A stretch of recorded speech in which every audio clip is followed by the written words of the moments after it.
As you know, we are about to transition to the 4-3-1 formation. Uh, I want to talk about the formation over the course of the next few videos. For the purpose of this video, we will be covering the formation itself, the roles, the players, um, and then a little bit about how our movement is going to look. Now, in the next video, we'll talk about playing out the back, and then we'll also, in another video, be covering what does the offense and defense look like in multiple situations.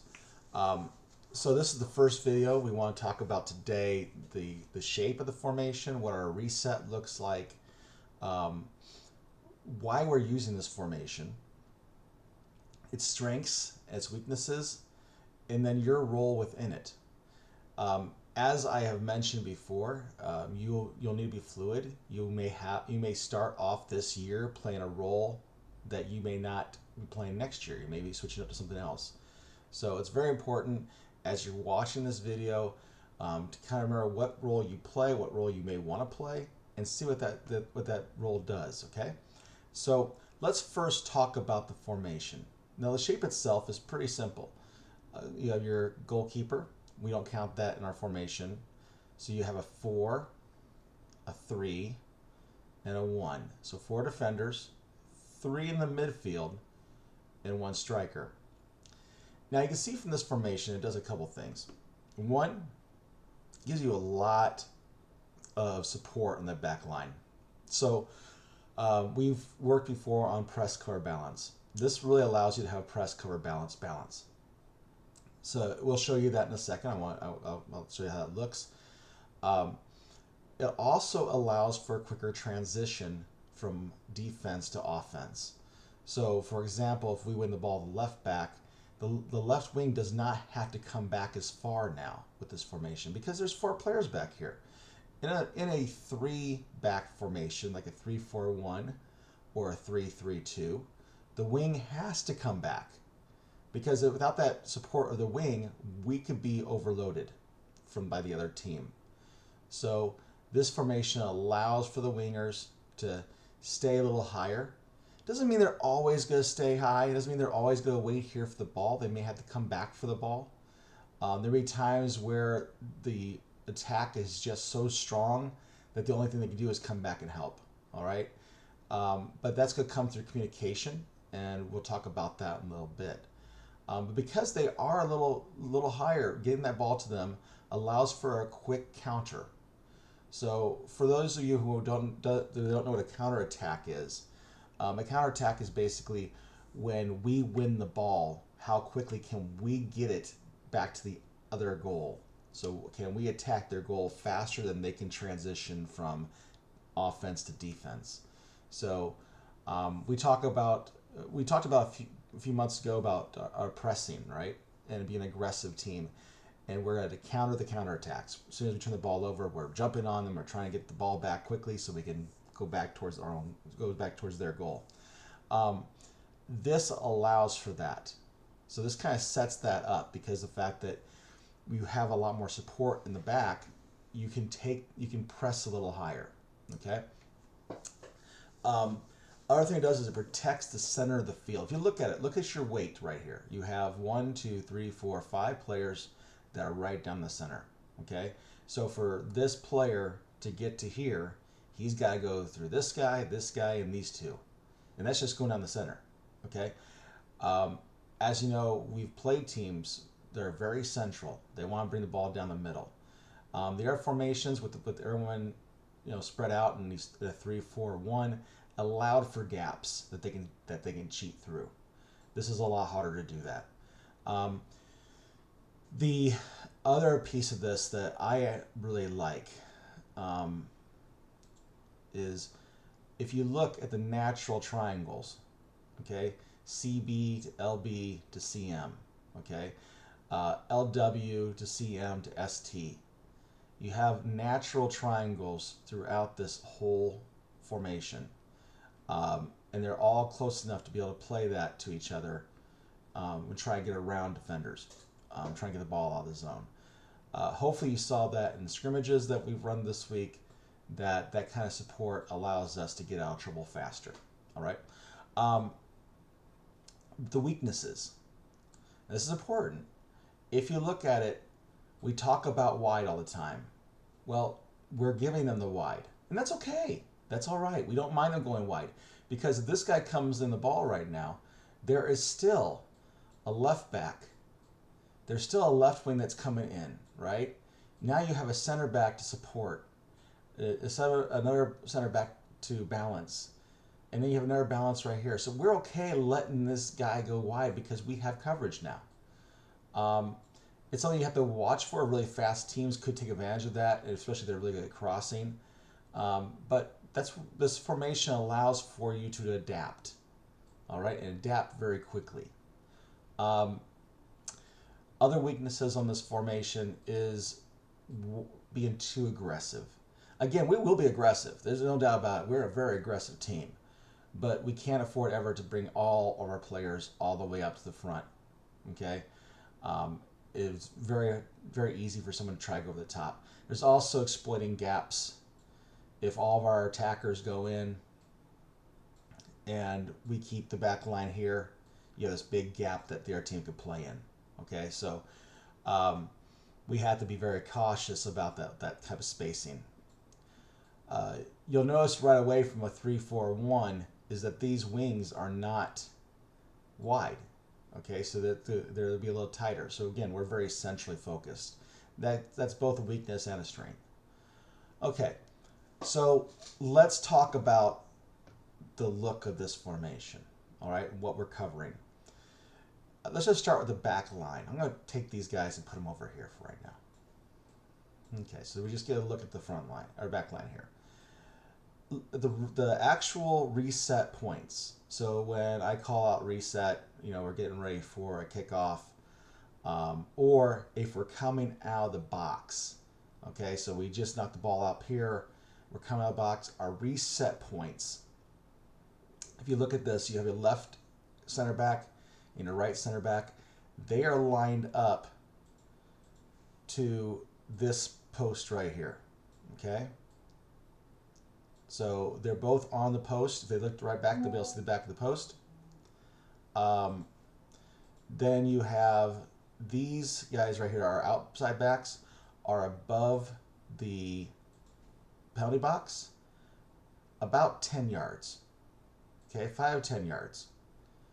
It's what they call a U shape. So if you look at it, it's a little bit of a U if you're kind of standing on your side, laying on your side.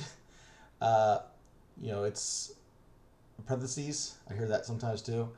But you will have your left back and your right back always playing above the center back. That does a couple things. One, it allows the two center backs to set the offside.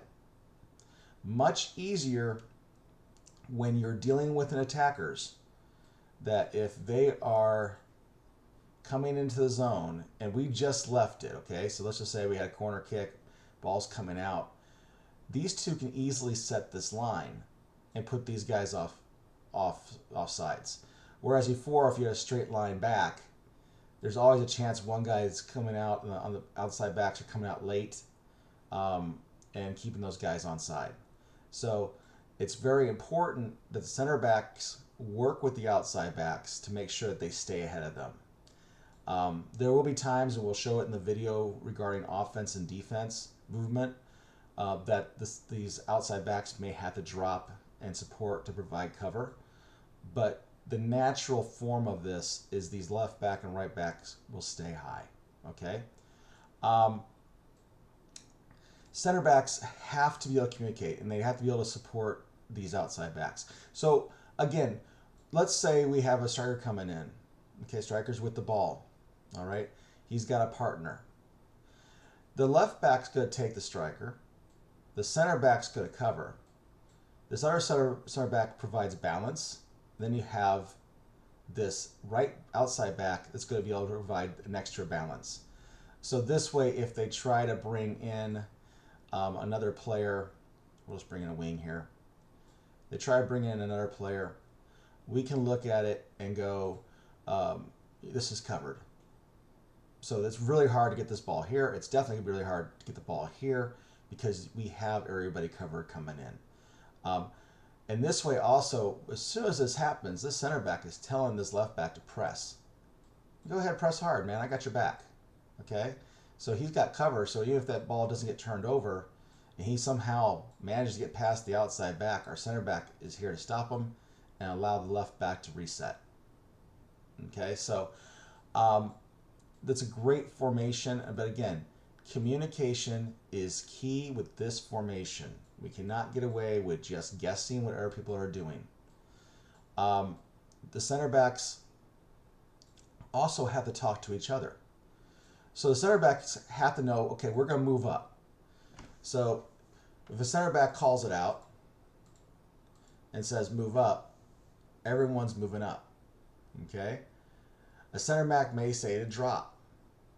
Okay, they all go to they drop together. The center backs will also be able to send players into zones. So there we go. So they can say, for example, this left center back can say left back go in, especially say on a corner kick, or even if we're on the attack. If the left wing needs some help, needs a pass back option, and has the ball, sends this left back in. Okay, this other center back still has to stay up with them. They can't be way back here.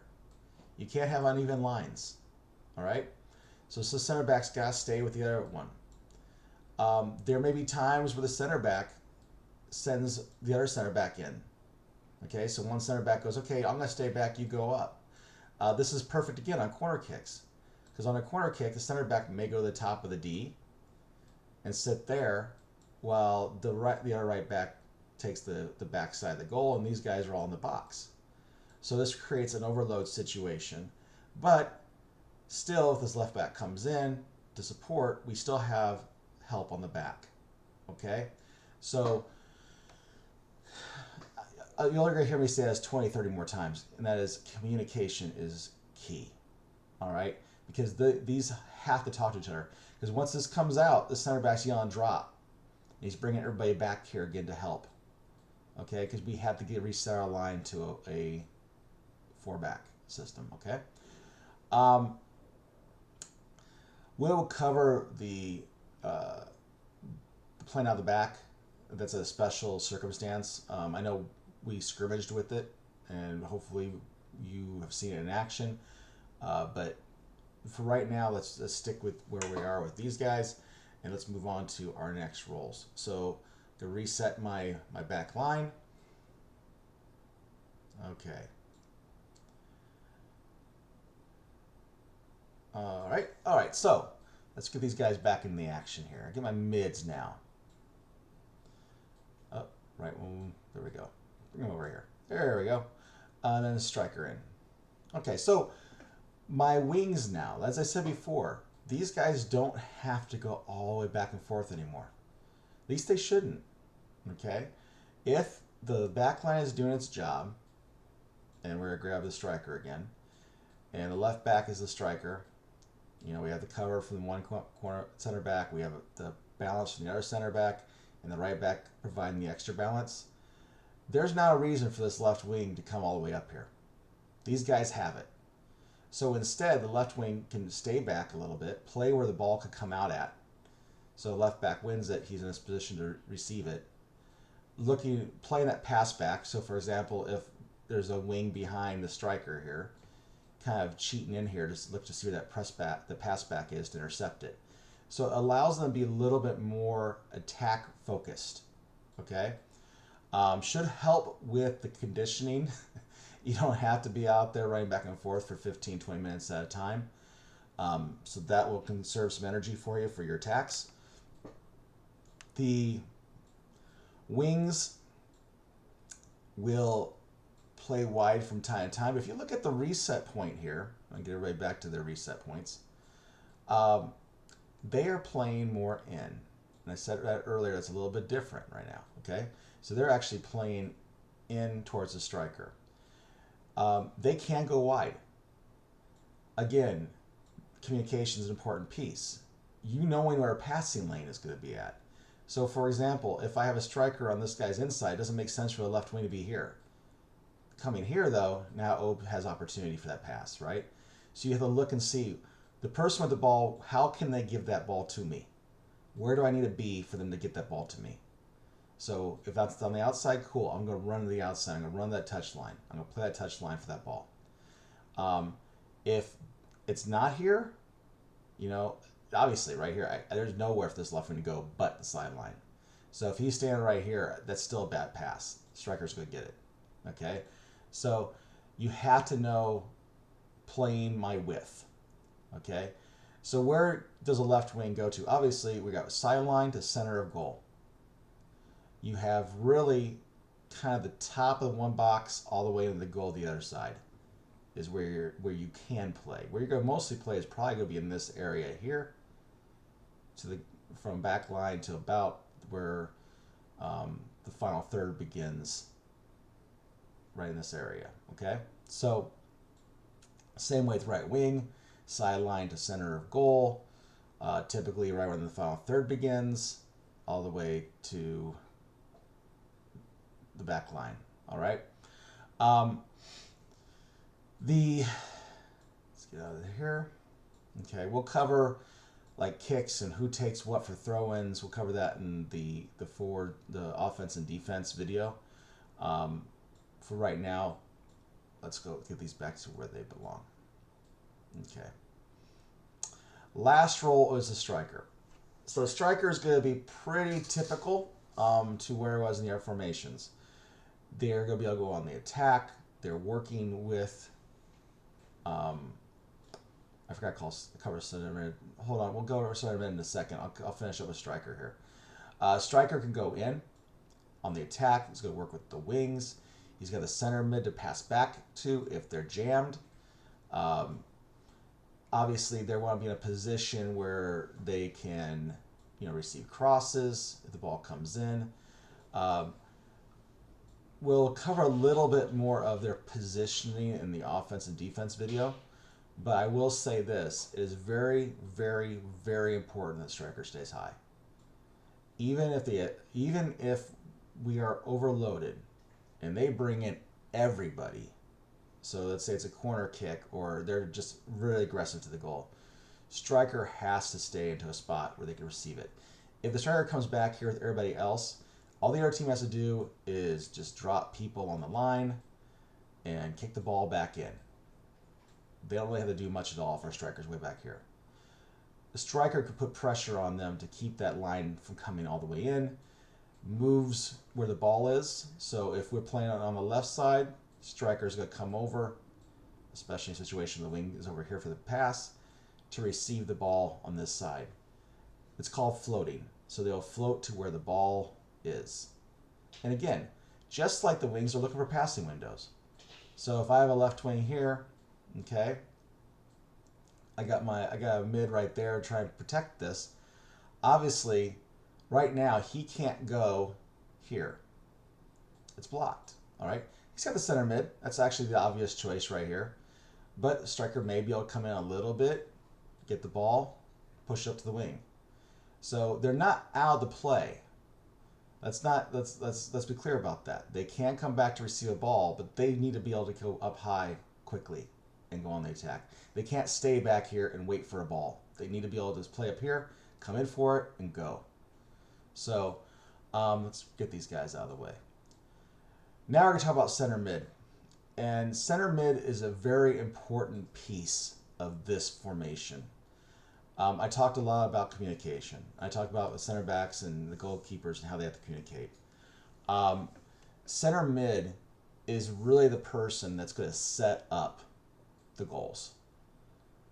A lot of the flow will go through the center mid. Center backs coming out, center mid. If we're creating this triangle here, left back to center mid. Center mid is moving left to right, front and back. Center mid is really playing outside the box. Okay, there's times where the center mid may have to come back into the box to defend. Very rarely, hopefully our four in the back is preventing any 3 or 4 players that they're bringing in to attack. And our center mid can be in a position to get that ball when it plays out. Okay? Everything in the center mid is 2 to 3 touches. Get the ball on my foot and make my pass. If I have space, I will take it. I'll dribble with the ball into a space, make my next pass. All right? And then as soon as I pass it, where do I go next? Where's my next open space to help the next guy out? All right. So I'm constantly moving into new spaces, and I'm constantly communicating.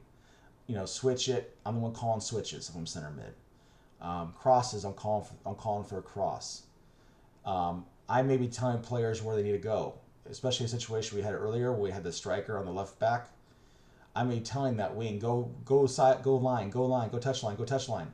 So that way he goes to touch line and he's in a position where now the striker has to decide who he wants to defend.